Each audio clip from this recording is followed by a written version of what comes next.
tell me a little bit about your relationship with Prime Minister Netanyahu and how important it is for you to see him be pardoned by the Israeli president? Look, he's a wartime prime minister. He's done a phenomenal job. He's taken Israel through a very dangerous period of trauma.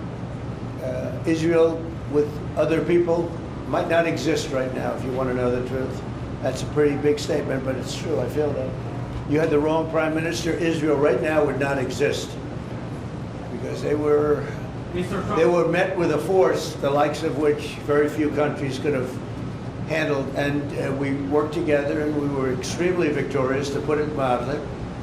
Now I hear that Iran is trying to build up again, and if they are, we're going to have to knock them down. We'll knock them down. We'll knock the hell out of them, but hopefully that's not happening.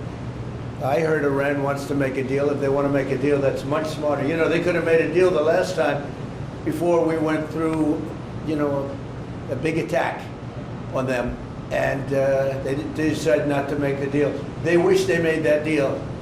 So I think, again, they should make a deal.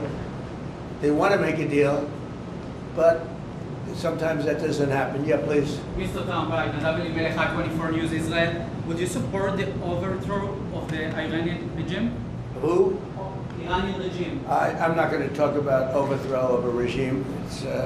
They've got a lot of problems in Iran. They have tremendous inflation. Their economy is bust. Their economy is no good. And I know that people aren't so happy, but don't forget, every time they have a riot or somebody forms a group, little or big, they start shooting people. You know, they kill people. And the people tend to, I've watched this for years, there's tremendous discontent.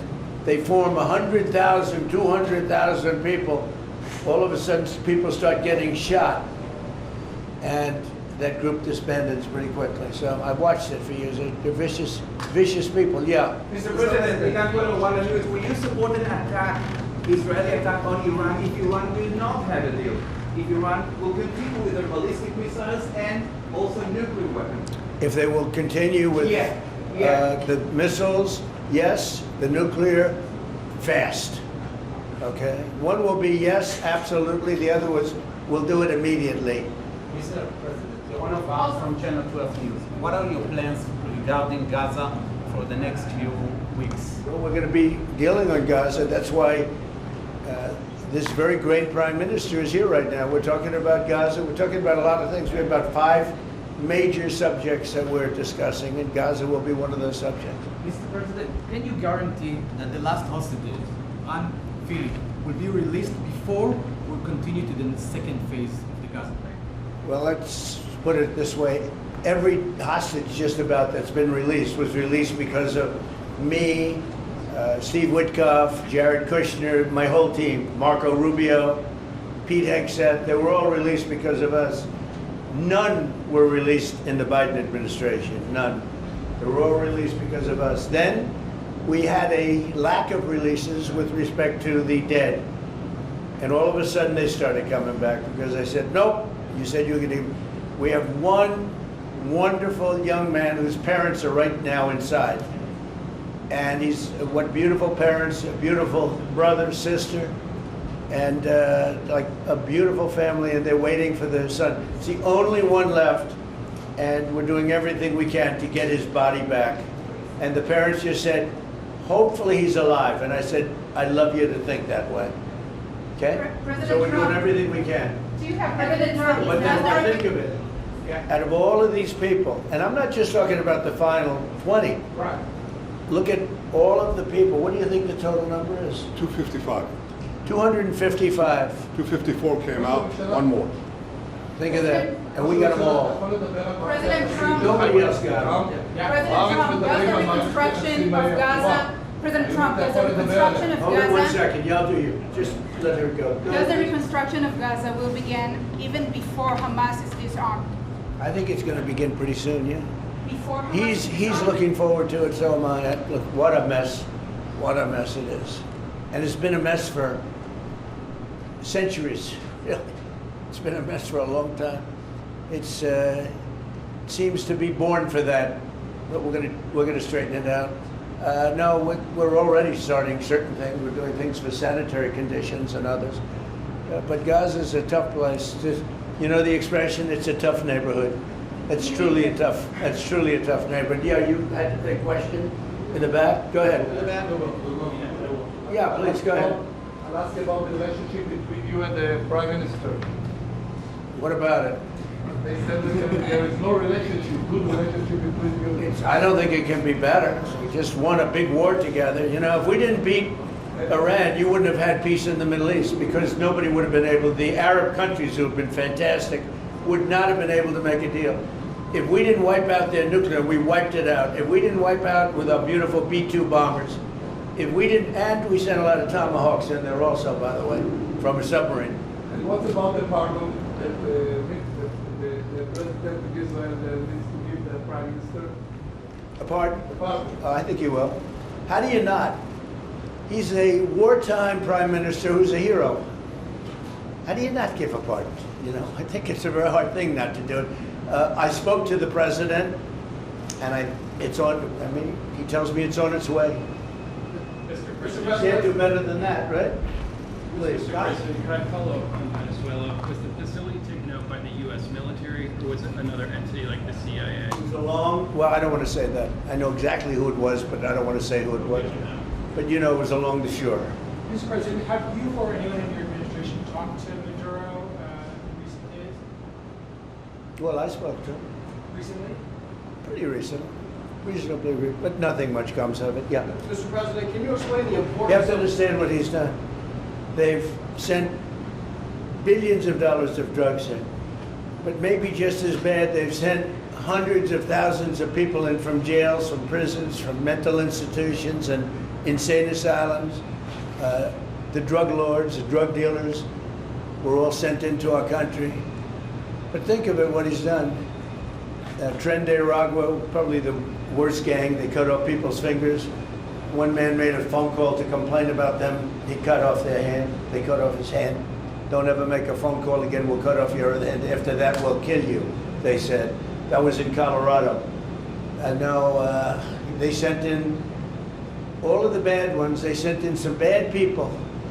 And that to me was just terrible. And they send in drugs. Now, I will say this. 97% of the drugs coming in by sea stopped. We're trying to figure out who the other 3% are. They have a hard time getting people to pilot those boats. But 97% of the drugs coming in by the ocean, by the sea, by water, are gone. Every boat that we take out, we save 25,000 lives of Americans. Thank you very much, everybody. We'll see you. We're going to have a big meeting. And we'll see you in a couple of hours if you'd like. And if you'd like, you can come up and have lunch like you did yesterday. Would you like that or not? Do you want that? Oh, yes. Because some of them think it's terrible. It's a bribe. But, you know, a bribe for $25, I don't know. If you'd like, you can go. And if you don't, you can stand in a driveway and melt. All right? But if you want, will you work on that, Margot? Yes, sir. Is Margot doing a good job? Yes, absolutely. She's a star. She's too nice. Her only problem, she's too nice to you. And you're not nice to us, but that's okay. Margot, take them up and have a beautiful lunch, and we'll see you later. Are you worried that the alleged strike on Putin's residence could scuttle peace? Yeah, I don't like it. It's not good. I heard about it this morning. You know who told me about it? President Putin told me about it. Early in the morning, he said he was attacked. It's no good. It's no good. Russian officials Don't forget, you know, the Tomahawks. I stopped the Tomahawks. I didn't want that. Because we're talking about, you know, it's a delicate period of time. This is not the right time. It's one thing to be offensive, because they were offensive. It's another thing to attack his house.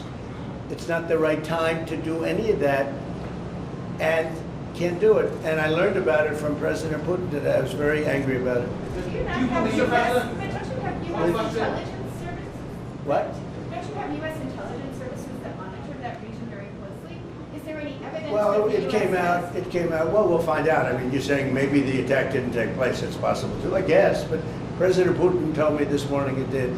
One question, Mr. President. Can you expound on the importance of a strong relationship with the State of Israel? And Mr. Prime Minister, you called President Trump the strongest friend for the State of Israel. You've worked with numerous administrations, numerous presidents. Can you expound on that and what makes President Trump such a strong friend for the State of Israel? I'll say it again and again and again. We've never had a friend like President Trump in the White House. It's not even close.